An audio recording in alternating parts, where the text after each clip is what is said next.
Hello students, मैं हूं Zubair Saifi and I welcome you to my YouTube channel orator institute of English. आज मैं आपके लिए लेकर आया हूं एक poem on the late massacre in Piedmont. ये पोयम आपको समझ नहीं आएगी अगर आपको इसके पीछे की कहानी नहीं पता। तो पहले हम आपको कहानी सुनाएंगे, कहानी अच्छे से सुनिएगा, उसके बाद हम आपको लाइन टू लाइन एक्सप्लेन करेंगे। ये एक मैसेक्योर, एक कत्ले आम के ऊपर पोयम है जो हुआ था 1665 पाइडमोंट रीजन में। बाकी सारी बातें एक्सप्लेनेशन में मिलते हैं एक्सप्लेनेशन के बाद।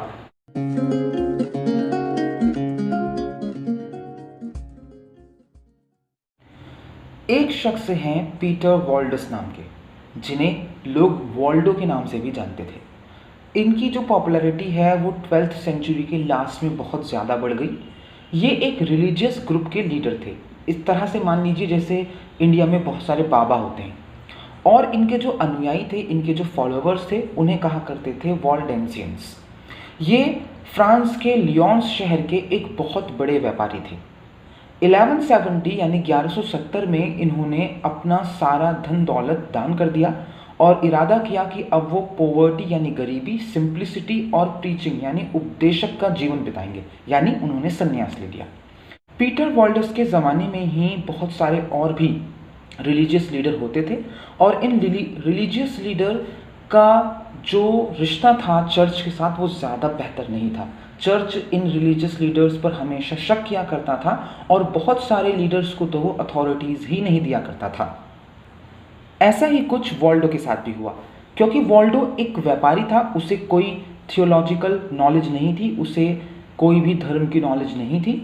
दूसरा, वॉल्डो और उसके अनुयायी जो थे, उसके फॉलोवर्स जो थे, वो एक लोकल भाषा में लिखी गई बाइबल को फॉलो करते थे, बल्कि चर्च ने लैटिन वर्जन जो है बाइबल का उसको रिकॉग्नाइज किया हुआ था। इन दोनों कारणों की वजह से चर्च की नज़रों में वॉल्डो खटकने लगा और वॉल्डो को प्रीच करने से यानी उपदेश देने से रोक दिया गया। यहाँ तक कि 1184 यानी 1184 में वॉल्डो को एक धर्म विद्रोही यानी हेरेटिक घोषित कर दिया गया और उसका बहिष्कार कर दिया गया। जैसे जैसे चर्च जो है वॉल्डो और वॉल्डेंसियंस पर अपना शिकंजा कस रहा था, वैसे वैसे चर्च और पीटर वॉल्डस के बीच की दूरियां भी बढ़ती जा रही थी और पीटर वॉल्डस एक बागी हो रहे थे। उन्होंने कुछ ऐसे काम किए जो रोमन कैथोलिक चर्चेस को पसंद नहीं आए। फॉर एग्जाम्पल, पीटर वॉल्डो ने पहले तो पोप की अथॉरिटी को रिजेक्ट किया कि पोप सबसे बड़े प्रीस्ट नहीं होते। दूसरा, उन्होंने पर्गेट्री की एग्जिस्टेंस को डिनाई किया। पर्गेट्री कहते हैं, पादरी माना करते थे कि अगर हम अपने शरीर को थोड़ा सा दुख देंगे, अत्याचार करेंगे अपने शरीर के ऊपर, तो हमें हेल में जो सज़ा मिलेगी हम उससे बच सकते हैं। तो वॉल्डो ने उसको भी नकारा। वॉल्डो ने इसे भी नकारा कि चर्च के पास इतनी ताकत नहीं है कि वो मरे हुए आदमी के लिए दुआ करे और मरे हुए आदमी को नर्क जाने से बचाकर स्वर्ग में भेज दे। उन्होंने संतों को दिए जाने वाले सम्मानों, जो वेनरेशन होता था संतों का, उसको भी क्रिटिसाइज किया। और वॉल्डो ने क्रूसिफिक्स के एडोरेशन पर भी मना किया कि हम क्रॉस नहीं लटकाया करेंगे अपने चर्चों पर। इसी के साथ साथ उन्होंने क्रिश्चियन धर्म में 7 सैक्रामेंट्स होते हैं, 7 संस्कार होते हैं, उन्होंने उन 7 संस्कारों को नकार दिया। ये वो काम थे जिससे चर्च जो है पूरी तरह से वॉल्डो के खिलाफ हो गया और वॉल्डो को एक धर्म विद्रोही मानने लगा। ये जो काम थे इसने वॉल्डो को एक विलन का रूप दिया। अब धीरे धीरे चर्चिस को और चर्च को मानने वाले लोगों के मन में वॉल्डो और वॉल्डेंसियंस के प्रति नफरत पैदा होने लगी।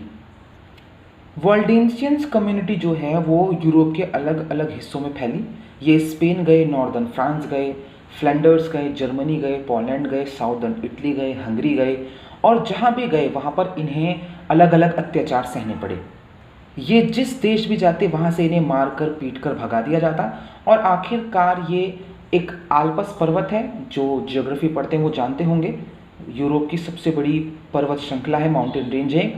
तो एक कॉशियन आल्पस एक जगह है इटली और फ्रांस में, उस पर्वत की जगह है। ये वहाँ पर आए, वहाँ पर एक पाइडमोंट नाम का एक शहर है, ये वहाँ पर आकर रहने लगे आखिरकार। पाइडमोंट इनका ये आखिरी पड़ाव था सभी जगह से निकाल दिए जाने के बाद। 17th सेंचुरी में, देखिए 12th सेंचुरी में वॉल्डो आए थे तो वॉल्डो मर चुके हैं हम। 17th सेंचुरी तक वॉल्डेंशियंस थे, वो एग्जिस्ट करते थे। 17th सेंचुरी में ड्यूक ऑफ सेवॉय जो थे, यानी सेवॉय के जो ड्यूक थे, उन्होंने एक तरह से कैंपेन चलाया और उस कैंपेन का मकसद था कि पाइडमोंट रीजन में, जो उन्हीं के अंडर में आता था ड्यूक ऑफ सेवॉय के, कि मेरे रीजन पाइडमोंट रीजन में जितने भी वॉल्डेंशियंस हैं उन सभी का आज खात्मा कर कर जाऊंगा। मिल्टन ने खुद भी एक अपील की थी ओलिवर क्रॉमवेल के द्वारा ड्यूक ऑफ सेवॉय से कि वो इस मारकाट को रोक दे जो वो वॉल्डेंशियंस के साथ कर रहा है। ये मारकाट इतनी भयानक थी कि इसमें हजारों लाखों वॉल्डेंशियंस का कत्लेआम किया गया। इसी कत्लेआम को लेकर मिल्टन ने ये सोनेट लिखी है। अब हम इस सोनेट को लाइन टू लाइन पढ़ेंगे। Avenge, O Lord, thy slaughtered saints, whose bones lie scattered on the Alpine mountains cold, even them who kept thy truth so pure of old, when all our fathers worshipped stocks and stones. Avenge, O Lord, मेरे मालिक बदला लो। यहाँ पर Milton ईश्वर से चाहते हैं कि ईश्वर इस मैसेक्योर का बदला ले। द स्लॉटर्ड सेंट्स, इसने तुम्हारे संतों को, इन लोगों ने तुम्हारे संतों को स्लॉटर कर दिया, काट दिया। हुज बोन्स, जिनकी हड्डियां लाई स्कैटर्ड, बिखरी पड़ी हैं, on the alpine mountains cold, इन ठंडे एल्पाइन माउंटेन्स पर, यानी एल्पस के पर्वतों पर। Even them who kept thy truth so pure of old, इनमें वो भी हैं जिन्होंने तुम्हारे सच को बिल्कुल ऐसे रखा जैसे किसी प्योर चीज़ को रखा जाता है और पुरानी होती है। जैसे when all our fathers worship, हमारे तो पूर्वजों ने पूजा है स्टॉक्स एंड स्टोन्स को, पत्थरों को, चट्टानों को। तो इसका मतलब ये थोड़ी है कि उन्होंने आपको नकार दिया।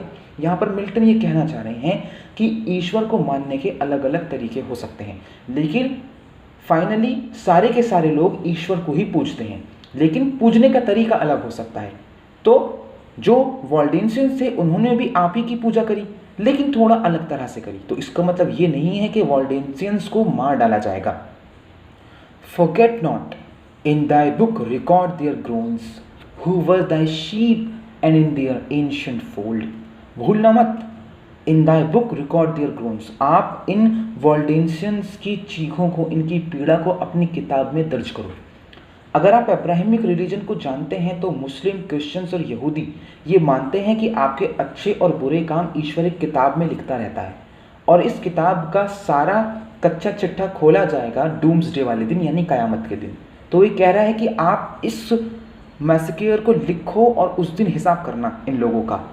हु वर दाई शीप, ये भी तो तुम्हारे ही शीप थे, तुम्हारे ही बच्चे थे। And in their ancient fold, बस अपने पुराने फोल्ड में थे। फोल्ड कहते हैं धर्म संघ को, बस अपने पुराने धर्म संघ को अपना रहे थे, अपने पुराने धर्म के रीति रिवाजों को अपनाए हुए थे, लेकिन थे तो तुम्हारे ही बच्चे। यहाँ पर शीप का जिक्र इसलिए है क्योंकि बाइबल के अकॉर्डिंग ईश्वर की तुलना जो है वो एक चरवाहे से की गई है, और हम सब लोग उनकी भेड़ें हैं और वो चरवाहा है जो हमें रास्ता दिखाता है। ठीक, आगे बढ़ते हैं। Slain by bloody Piedmontese that rolled mother with infant down the rocks, their moans the wails redoubled to the hills and they to heaven। क्या हुआ? स्लेन, धब्बा है, दाग है। ये जो मस्केयर था, ये जो कत्लेआम था, ये एक धब्बा है किसके द्वारा? ब्लडी पाइमोंटीज के द्वारा, यानी पाइडमोंट रीजन के रहने वाले लोगों के द्वारा। दैट रोल्ड मदर, जिन्होंने फेंक दिया माओ को उनके शिशुओं के साथ चट्टानों के ऊपर से। Their moans the vales redoubled to the hills and they to heaven, और इन वॉल्डेंशियंस की जो मोन्स हैं, इनके जो विलाप हैं, चीखें हैं, उन्होंने घाटी में आवाज़ों को डबल कर दिया, रीडबल्ड, यानी वो चीखों की आवाज़ डबल हो गई आल्पस पर्वत की घाटी में, और वो इतनी तेज आवाज़ें थी दे टू हेवन कि वो स्वर्ग तक सुनाई दी। Their martyred blood and ashes sow over all the Italian fields, where still doth sway the triple tyrant. इन शहीदों के खून और इनकी राखें आज भी दफन हैं। कहाँ पर दफन है? Over all the Italian field, इन सभी इटालियन ज़मीन पर। ये इटालियन ज़मीन कौन सी है? वेयर स्टिल डॉक, जहाँ पर आज भी रहता है कौन? द ट्रिपल टायरेंट, 3 गुना निरंकुश शासक। अब ये ट्रिपल टायरेंट कौन है? यहाँ पर मिल्टन ने ट्रिपल टायरेंट पोप के लिए इस्तेमाल किया है। अब ये पोप 3 गुना निरंकुश क्यों है? ये ट्रिपल टायरेंट क्यों है? क्योंकि पोप जो है वो अथॉरिटी जताता था अपनी हेवन पर, अर्थ पर और हेल पर, कि मैं ही हूँ जो तय करूँगा कौन स्वर्ग जाएगा, कौन नर्क जाएगा और कौन अर्थ पर जिएगा। इसलिए वो 3 गुना क्या हुआ? टायरेंट हुआ, 3 गुना निरंकुश हुआ। इसका एक मीनिंग और हो सकता है 3 का, बॉडी माइंड और सोल, कि जो पोप जो थे वो बॉडी माइंड और सोल को कैप्चर कर रहे थे और लोगों को मजबूर कर रहे थे कैथोलिक चर्च को ज्वाइन करने के लिए, और जो मना कर रहे थे उन्हें टॉर्चर किया जा रहा था और मारा जा रहा था धर्म के नाम पर। अभी जो लाइन नंबर फर्स्ट थी उसमें तो मिल्टन कह रहे थे लॉर्ड से कि वो बदला ले इस कत्लेआम का, लेकिन यहाँ पर आखिरी लाइनों में वो इस पोएम की टोन को बदलते हैं। सुनिए वो क्या कह रहे हैं। That from these may grow 100-fold, who having learned thy way, early may fly the Babylonian woe। शायद इस चीज़ से, यानी जो पोप कर रहा था, इस चीज़ से लोगों को जो है सद्बुद्धि मिले और 100-fold, हज़ारों की संख्याओं में वो धर्म संघ बना ले, और इन हज़ारों की संख्या में बने धर्म संघ जो होंगे वो ही पोप को इस बात का एहसास कराएंगे कि जो हम कर रहे थे, ठीक है, वो गलत था। और इसी वजह से क्या होगा कि ये लोग जो हैं वो इस बेबीलोनियन वो से, वो कहते हैं दुख से बच जाएंगे। यहाँ पर बेबीलोनियन वो क्यों कहा गया? क्योंकि बेबीलोन के जो लोग थे वो बहुत ज़्यादा बर्बर थे, बहुत ज़्यादा अनसिविलाइज थे, जैसे उस वक्त कैथोलिक चर्च हुआ करते थे, लोगों के ऊपर अत्याचार कर रहे थे। तो ऐसा हुआ भी। इस घटनाओं के बाद इस शताब्दी तक आते आते लोगों का चर्च से मोहभंग होना शुरू हो गया था और बहुत सारे लोगों ने कैथोलिक चर्चेस को छोड़ा था। आई होप आपको ये एक्सप्लेनेशन समझ में आ गई होगी। मिलते हैं नेक्स्ट वीडियो में। आप मुझे पैट्रियन पर सपोर्ट जरूर करें, 4 काम जरूर करिएगा, लाइक, कमेंट, शेयर और सब्सक्राइब। Bye bye. मुझे इंस्टा पर फॉलो भी करें।